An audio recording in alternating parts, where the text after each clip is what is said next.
do livro Pão Nosso, de Emmanuel, item 74, más palavras.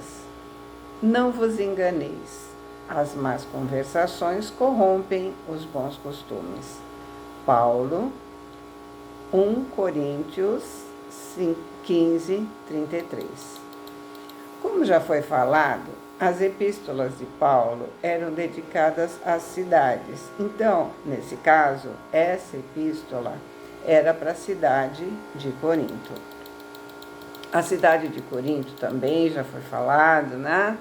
Era uma importante cidade da Grécia, um rico centro comercial, abrigando uma população cosmopolita graças aos seus 2 portos situados em uma estreita faixa de terra que conecta o Peloponeso com a Grécia Central e o restante da Europa.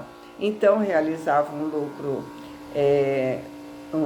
lucrativo comércio, né, com a Ásia, além de ser um ponto de comunicação com a Península Itálica.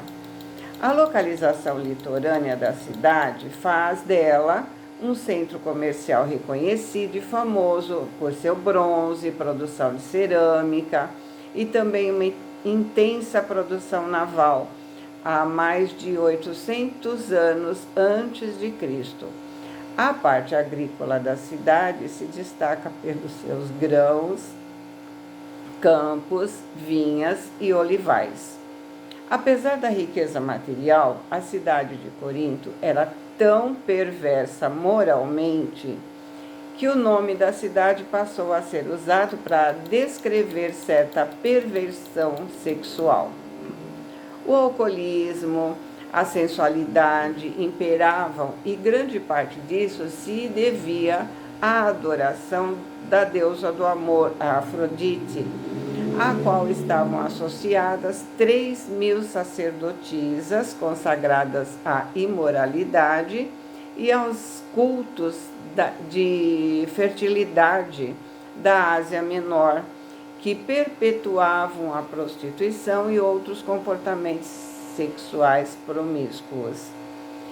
Foi nesse cenário que o apóstolo Paulo chegou na cidade no ano de 51 d.C., para fundar igrejas.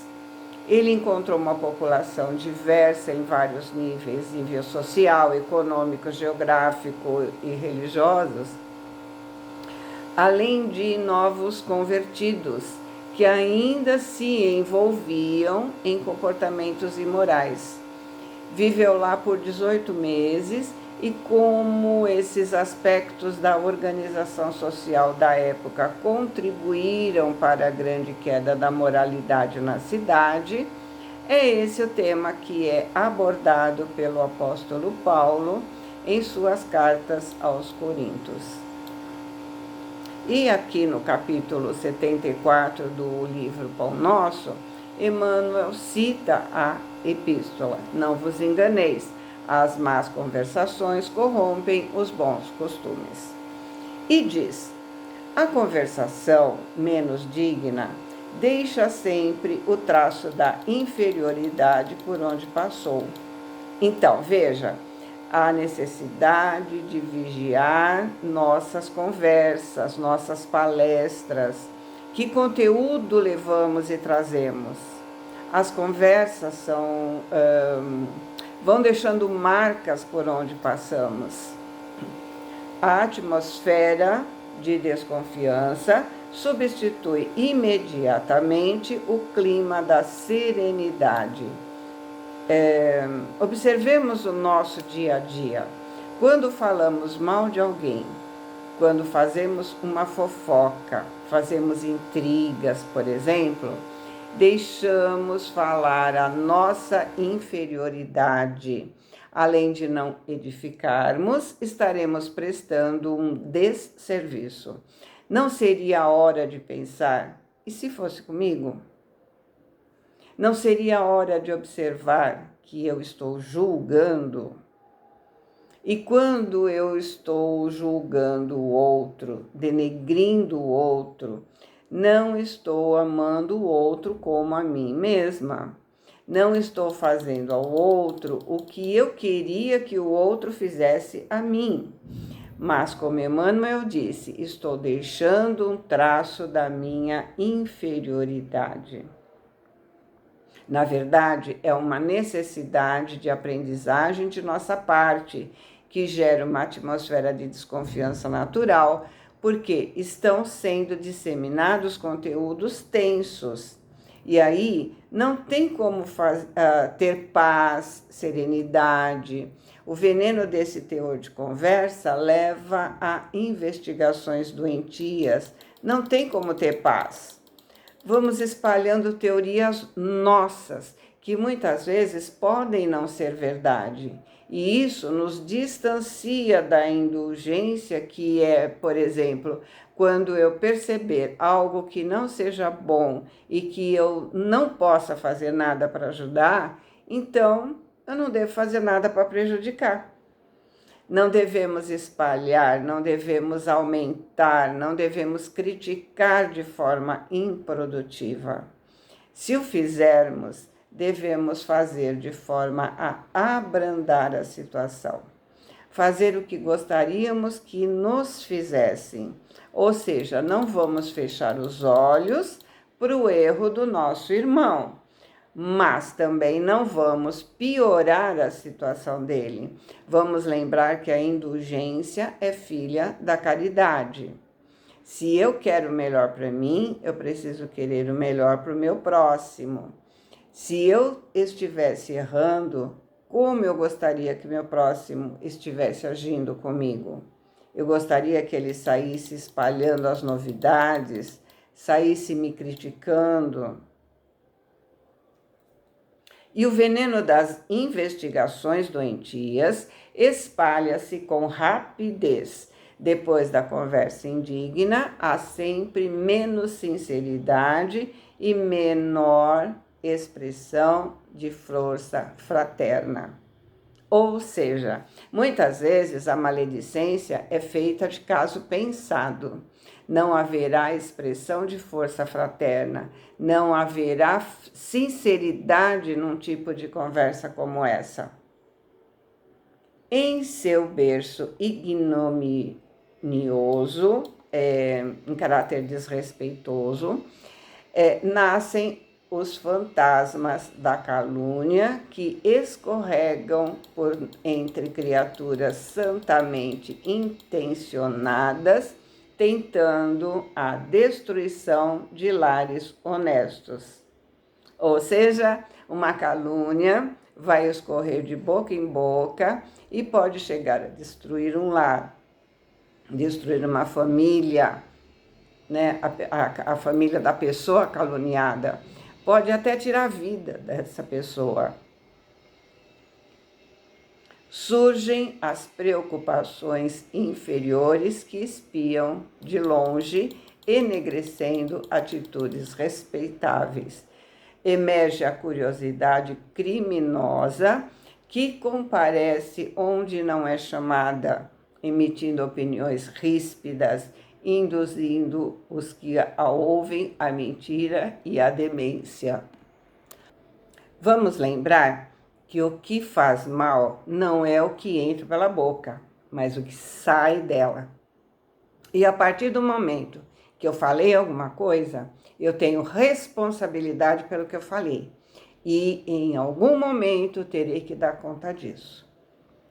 Vamos lembrar que Jesus disse que pecamos por pensamentos, por atos e por palavras. Vamos lembrar que tudo é energia, é vibração. Então, eu peco por pensamento quando eu emito uma vibração, quando eu emito um dardo vibratório para aquele que eu estou pensando. No instante em que eu penso coisas ruins, já trago para mim a consequência da negatividade, do ódio, da raiva, do pensamento impuro. Já atraio por afinidade espíritos ligados a essa energia. E pensar já é tudo isso? Pensar e falar, então? maior será a nossa responsabilidade reparatória. E quanto maior for a nossa responsabilidade por tudo isso, maior será a necessidade de ajustar tudo isso perante as leis de Deus. Saímos da lei do amor, plantamos infelicidade em nosso caminho, caminho que não tem volta. A palavra, quando sai da boca, não tem volta. E uma semente de maldade plantada muitas vezes induz os ouvintes a atitudes até imprevistas. Então, olha a nossa responsabilidade. A má conversação corrompe os pensamentos mais dignos, ou seja, vigia as suas conversas, as suas palavras, o que eu tenho para falar, acrescenta. É bom, é útil. E Emmanuel continua: as palestras proveitosas sofrem em todos os lugares a sua perseguição implacável e se torna imprescindível ao homem se manter em guarda contra o seu assédio insistente e destruidor. No caso, o Paulo estava alertando as perseguições por levar os ensinamentos. Mas hoje ainda somos perseguidos? Somos perseguidos por aqueles que ainda se encontram no cultivo das más palavras. Portanto, eles podem distorcer aquilo que estamos dizendo.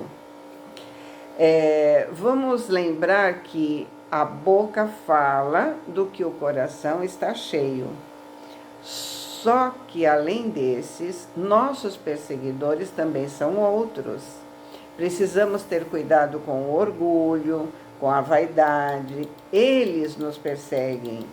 Eles nos fazem ir para a porta larga. Novamente, a boca fala do que o coração está cheio. O que eu tenho dentro de mim? Quais são as minhas paixões?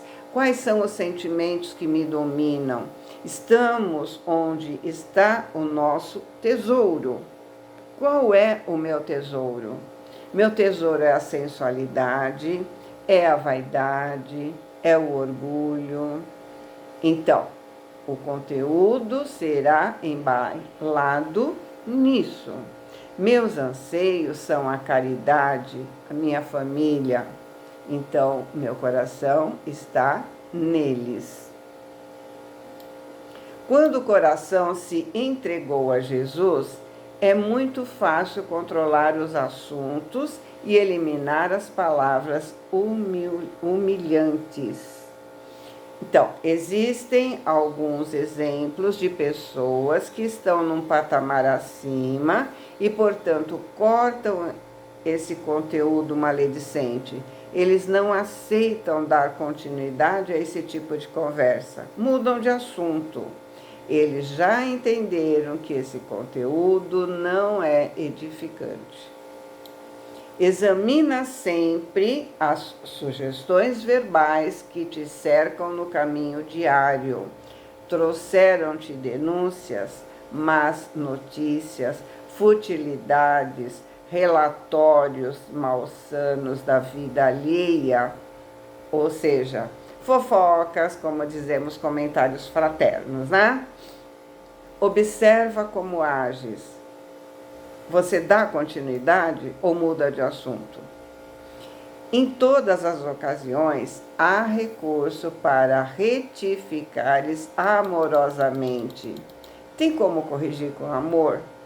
Uma vez que podes renovar todo esse material em Jesus Cristo. Ou seja, se Jesus estivesse junto de nós nessa conversa, ele daria continuidade ou mudaria o rumo da prosa? Boa semana, fiquem com Deus, amo vocês.